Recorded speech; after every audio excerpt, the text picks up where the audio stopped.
राज अखबार के एडिटर का मर्डर का केस आज है।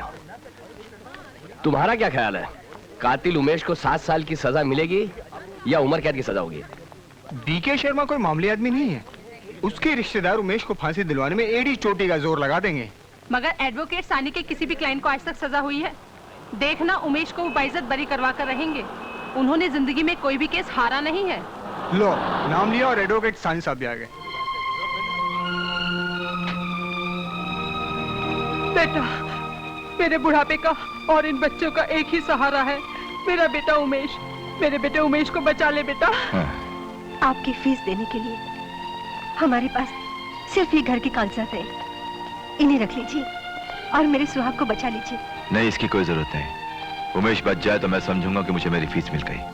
मैं अपनी तरफ से पूरी कोशिश करूंगा।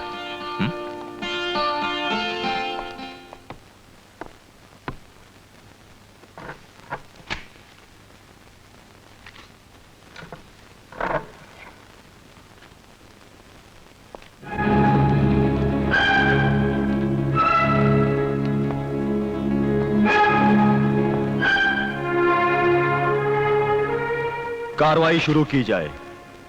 मिलॉर्ड, मकतूल editor BK Sharma murder case की तफसील मैं अदालत के सामने एक बार फिर से दोहराना चाहता हूं। इजाजत है। मिलॉर्ड, राज वीकली के एडिटर बीके शर्मा का मुल्जिम उमेश के साथ झगड़ा हुआ। मुल्जिम उमेश ने सारे स्टाफ के सामने बीके शर्मा को कत्ल कर देने की धमकी दी और उसी रात ठीक 9 बजे मुल्जिम उमेश ने मकतूल के घर पहुंचकर एक तेज धार वाले चाकू से उसका कत्ल कर दिया। इससे पहले कि मुल्जिम मौकाए वारदात से फरार हो, पुलिस ने मौकाए वारदात पे पहुंचकर उसे गिरफ्तार कर लिया। That's all milord. Your witness. Milord, postmortem की रिपोर्ट के मुताबिक कत्ल 9:15 पे हुआ। Am I right? यही तो मैंने कहा है मिलॉर्ड कि उमेश मकतूल के घर 9 बजे पहुंचा और कत्ल 9:15 पर हुआ। लेकिन मिलॉर्ड, पुलिस की रिपोर्ट के मुताबिक जब मुल्जिम को मौका वारदात से गिरफ्तार किया गया था उस वक्त रात के 10 बजे थे। क्या मेरे फाजिल दोस्त से बता सकते हैं कि मुल्जिम लाश के पास 45 मिनट तक क्या करता रहा मिलॉर्ड? शायद वो पुलिस के आने का इंतजार कर रहा था कि पुलिस आए और उसे गिरफ्तार करे, है ना?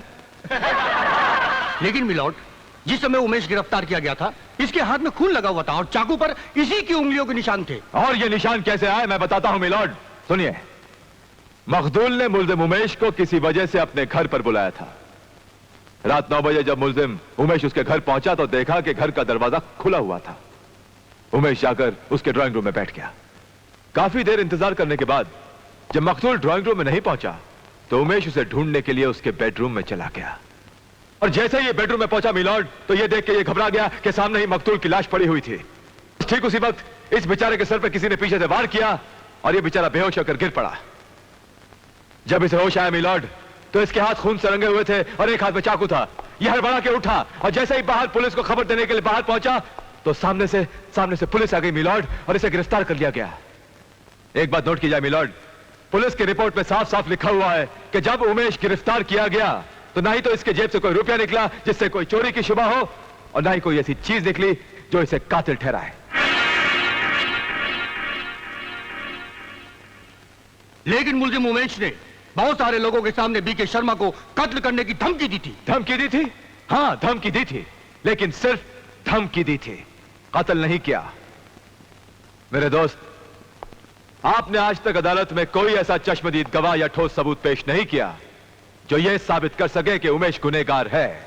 सारी दुनिया जानती है मिलॉर्ड कि यह बेचारा कटहरे में खड़ा हुआ उमेश, जिसने आज तक एक चींटी नहीं मारी, वो भला एक इंसान का कत्ल कैसे कर सकता है? इसीलिए मिलॉर्ड, मेरी अदालत से दरख्वास्त है कि उमेश को बेगुनाह मानकर इसे बाइज्जत बरी किया जाए। Thank you milord.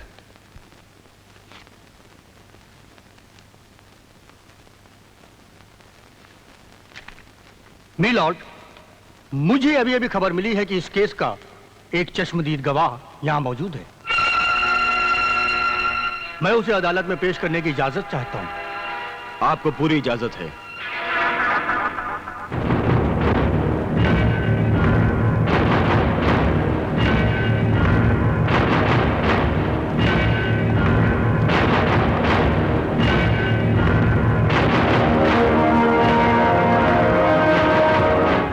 कुछ कहूंगा सच कहूंगा, सच के सिवा कुछ नहीं कहूंगा।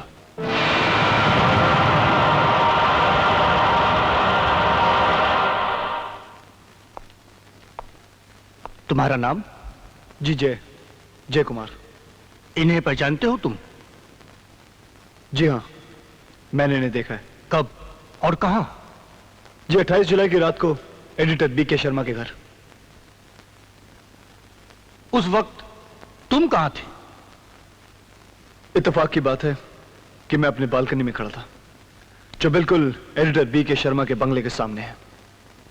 मैंने देखा इन दोनों के बीच आपस में वार्तालाप चल रही थी। बातों ही बातों में इनका झगड़ा शुरू हुआ और फिर हाथापाई। थोड़ी देर में इस आदमी ने अपनी जेब से चाकू निकालकर एडिटर का खून कर दिया। Your witness please. तो ये कत्ल आपकी नजर के सामने हुआ है? जी हाँ।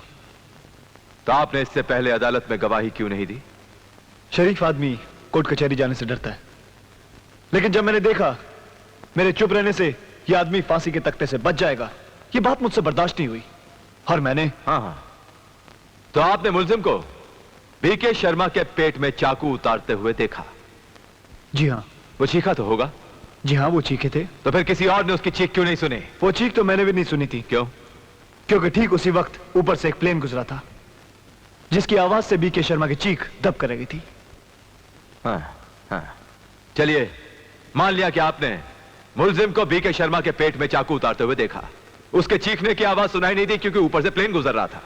लेकिन शायद आप जानते नहीं कि मुलजिम कत्ल के 45 मिनट के बाद गिरफ्तार हुआ है। उन 45 मिनटों में वो क्या कर रहा था? क्या वो कत्ल करने के बाद आराम कर रहा था, या फिर से थम्स अप निकाल के पी रहा था, या फिर बगीचे में गुलाब का फूल सूंघ रहा था? क्या कर रहा था? वकील साहब नहीं, चाकू के वार के बाद घायल बीके शर्मा इस आदमी पर झपटा। यह आदमी पास रखी अलमारी से जा टकराया और अलमारी के ऊपर पड़ा हुआ एक गुलदस्ता इसके सर पर आकर गिरा। शायद उस वक्त तक बीके शर्मा अपना दम तोड़ चुके थे और यह आदमी भी गिर पड़ा। तो फिर आपने क्या किया? पहले तो मैं घबरा सा गया, फिर समझ में नहीं आया मैं क्या करूं। लेकिन फिर ख्याल आया मुझे पुलिस को सब कुछ बता देना चाहिए। मैं दौड़ कर गया पब्लिक फोन के वहां जाके पुलिस को फोन किया और वहां सब कुछ बता दिया, लेकिन अपना नाम नहीं बताया। और जब लौटा तो देखा यह मुजरिम दौड़ने की कोशिश कर रहा है, लेकिन तब तक पुलिस पहुंच चुकी थी।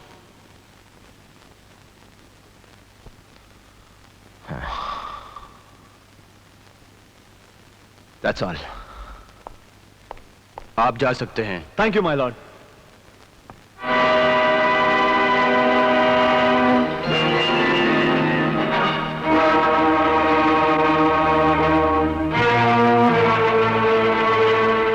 सरकारी वकील की सारी दलीलों और जय कुमार की गवाही से अदालत इस नतीजे पर पहुंची है कि मुलजिम उमेश ने अपने होश और हवास के साथ एडिटर बीके शर्मा का कत्ल किया है।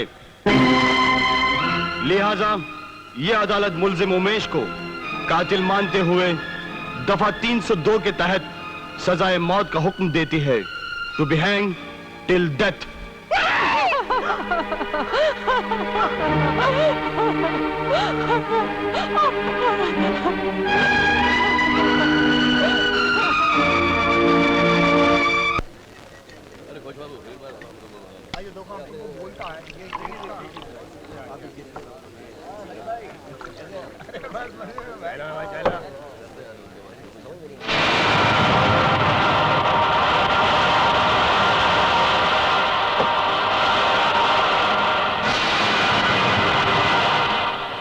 एक गिलास पानी दे यार। लाया साहब लाया। पूरा आओ ना जिमी सेठ आओ। वो देखो वहां बैठा है। वंडरफुल जय, हाँ। Just wonderful. वंडरफुल। मैंने तुम्हें जैसा समझाया था उससे भी बढ़िया एक्टिंग की तुमने। तुम्हारी झूठी गवाही से फोटोग्राफर उमेश की जिंदगी का कनेक्शन कट गया। Lovely acting. एक्टिंग तो सॉलिड करेगा ना सेठ, उसी की तो खा रहे हैं और पी भी रहे हैं। मामो। मैंने जिमी सेठ को बोला कि जैसे सस्ता, सुंदर और टिकाऊ झूठ बोलने वाला कलाकार आखे मार्केट में नहीं मिलेगा। गुड। मेरे हाथ के नीचे काम किया है ना। Oh really? नहीं तो क्या झूठ बोल रहा हूँ क्या? I am sorry. लगता है आज से हमारा और तुम्हारा कनेक्शन फिट हो गया। Thank you. तुमने बहुत अच्छा काम किया। खाली तारीफ ही करोगे क्या सेठ? चल माल ढीला कर। हाँ, हम बिजी हैं, दूसरा केस का भी डिस्कशन करना है। खिस्सा खाली करोगे या नहीं? खिस्सा खाली? हैं? You mean money? मामो। ओके ओके सेठ, कोई भी कभी भी लफड़ा हो, रेप, मर्डर, चोरी, डाका, किसी की झूठी गवाही देनी हो तो इधर मामू से मिल लेना, कमीशन दे दूंगा। कमीशन नहीं, कनेक्शन। Connection connection